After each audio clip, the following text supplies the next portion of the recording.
The most common mistake that I see every time is that people think they can open up a company in, let's call it in any of your Channel Islands, Jersey, Guernsey, and that will all of a sudden lead to reduction in their tax exposure overall. I think that's the largest misconception. Having a company in a specific jurisdiction helps you nothing.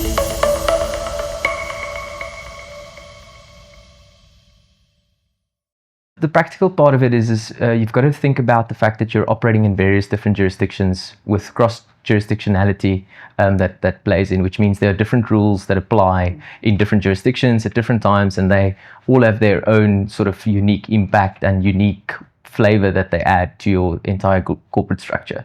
Makes it slightly tricky is that certain jurisdictions apply certain principles slightly differently, and it means that you've got to take quite a flexible approach, and to try and integrate a global structure can at times be quite difficult because you sit with different jurisdictions across the world operating differently, and that ultimately sort of have different impacts on your business, but that you need to integrate in one sort of driver and one business that functions uniformly from a client perspective. The one mistake that groups often make, especially when they start off building a global structure, is you usually have a company in one or two jurisdictions, and then you think to yourself, okay, but we're growing internationally. It's a great time now to branch out and build a global structure. And the first thing that people usually put at the forefront is tax. Say, oh, should we now start looking at jurisdictions, that are perhaps slightly more competitive? My advice typically is to not do it that way, but to rather, the focus should be on your commercials. Think about your business, think about where you want your business to be in 5 or 10 years. What is your end goal? Are you wanting to build a business that you are going to live off of and that you want to pass on to future generations? Or are you trying to build something that you want to sell?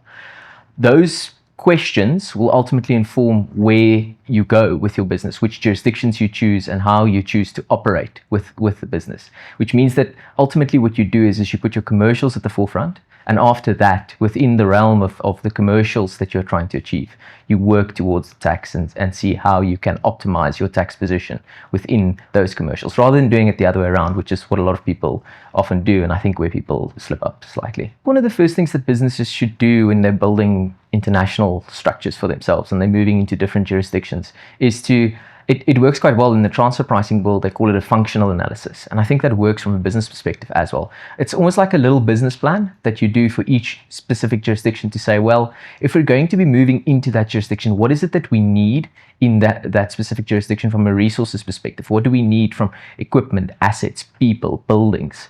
What are those types of requirements that we need to operate efficiently within a specific jurisdiction? And then to build your business model around those types of needs of the business. Oftentimes people have this idea of, these so-called shell companies. You'll see them very often in mainstream media. People talk about shell companies in tax haven jurisdictions. And what they really are is just a post box. I would, advise to refrain from that as much as possible. The crisp thing that you should try and do is to look at what is it that you need optimally to drive that business in that jurisdiction, and principally, in as far as possible, have people in that jurisdiction. Oftentimes these sort of post box companies, their biggest letdown is that they don't have any substance because they don't have any people there. And from a substance perspective, I think your people are your first drivers, and then from that spans, the resources that you might require in country, depending on what business you operate. The most common mistake that I see every time is that people think they can open up a company in, let's call it in any of your Channel Islands, Jersey, Guernsey, and which are competitive tax jurisdictions, and that will all of a sudden lead to significant tax reduction in their tax exposure overall. I think that's the largest misconception. Having a company in a specific jurisdiction helps you nothing. Really, what you need to do if you want to set up a successful business in a jurisdiction, you need to have some form of presence there. You need to have people there. It comes back to the idea of substance. And then secondly, you need to have a goal in mind with that specific jurisdiction. Why are you going there? Is there something for you there other than just tax? Things that people don't think about, time zones.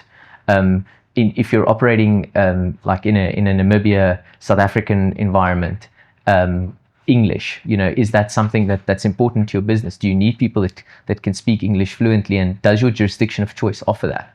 Oftentimes people want to go to jurisdictions that they perceive are very tax friendly or so-called low tax jurisdictions, but they don't think of the other repercussions that come with it, nor do they think of the practical elements that they need to put in place to ensure that they actually utilize the jurisdiction optimally.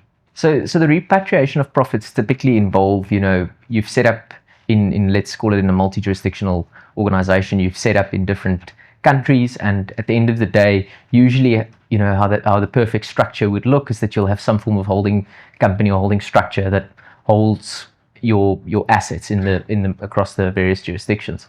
What the repatriation involves is saying, well, we've got profits in these distinct countries. How do we make sure that we can bring those profits back to our holding entity, either for reinvestments or to give back to shareholders in value?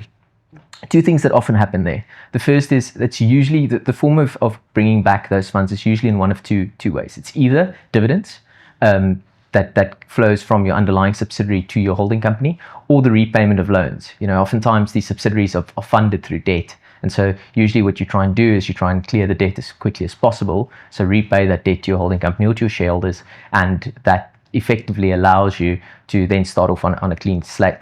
Everything else that you want to repatriate thereafter to shareholders, you typically do in the form of dividends. What people don't think about is, withholding taxes. So dividends, typically in the context of debt, we have interest-bearing arrangements. You have withholding tax on interest. You won't have withholding tax on your capital amount, but you'll have withholding tax on the interest component. And in the context of dividends, you'll have dividends withholding tax. From a tax perspective, those are the two things that you always need to think about, and trying to optimize yourself in terms of how you settle or give back shareholder value where you have debt arrangements in place, or whether you choose to do it through these sort of passive means, which is in the form of dividends. What's quite important as well that people forget about is exchange control. We see it often in African countries.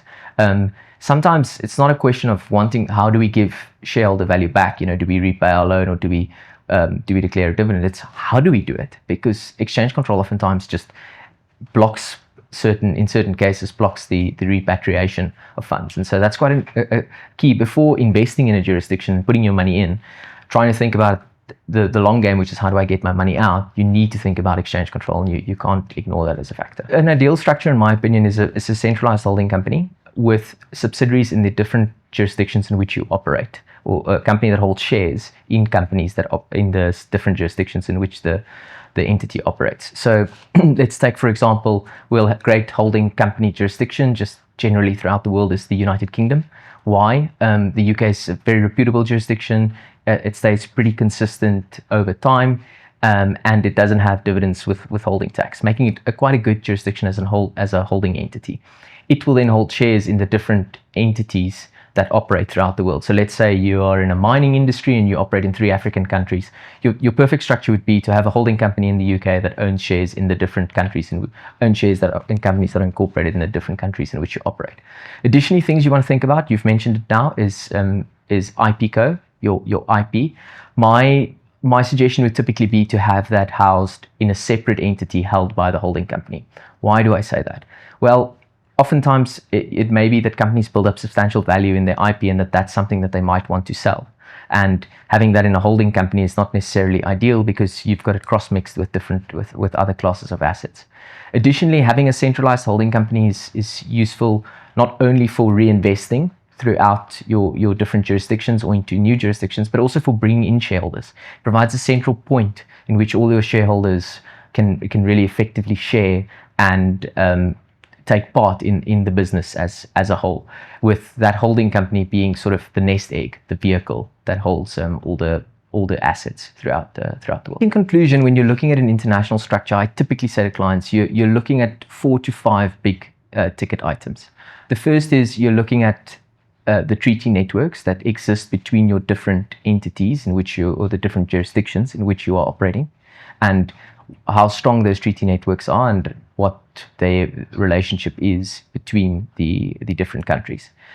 The second thing that you want to focus on is ensuring that, and people often get this one or miss this one, is that the countries in which you are incorporated in is also where you want to ensure that your tax residency remains. And typically, if you look at the way the global forces work insofar as how one determines residency, you typically look at things such as place of effective management to determine where entities are tax resident. So just incorporating an entity in a jurisdiction doesn't necessarily mean that it's going to be tax resident there. Something I think that often catches companies is that they think that their tax obligation only arises in the country in which they're incorporated or in which they're situated. And that's certainly not the case. It can be so, and we often see that in the context of South African companies, Namibian companies even more so, that people are established, formed, they have their so-called tax residency in, let's say, South Africa or in Namibia, but they operate in 4 or 5 other neighboring countries, Zambia, Swaziland, in a South African context, very close by, Zimbabwe, Mozambique, Angola, in a Namibian context. That your tax responsibility will also more than likely arise in countries which you are operating in. And so therefore it's very important for companies to be acutely aware of which jurisdictions they're operating in and to understand whether they do have a tax obligation in those jurisdictions, aside from the jurisdiction in which they are incorporated or principally formed in. The other very important thing, and we've mentioned it already, is exchange control. And because exchange control impacts how your funds flow, in which mechanisms you can use for the flow of funds or to repatriate funds, as we've mentioned, but also most importantly, whether you can get your funds out of a specific jurisdiction. And that impacts ultimately how you view your structure as a whole. And lastly, and the one I think that catches most people, is your source basis of taxation. So most countries in the world have some form of a source basis of taxation, either exclusively or sort of in a quasi form with a residency basis of taxation. What I mean by that is, if you have a presence in a country, it's more than likely that that country will want to tax you based on that presence. And therefore, a portion of the profits of your company that is being generated might be taxable in a jurisdiction other than the jurisdiction in which it's resident, because it operates in another jurisdiction. And that source basis of taxation is a very important mechanism, or very important principle to keep in mind. Firstly, because it creates administrative burdens for companies, meaning that they will need to adhere to laws not only in the country of which they are incorporated, but also in the one in which they're operating. And secondly, because it determines taxing rights. And so the country to which you might need to have some form of a tax bill isn't necessarily always exclusively the country in which you're incorporated.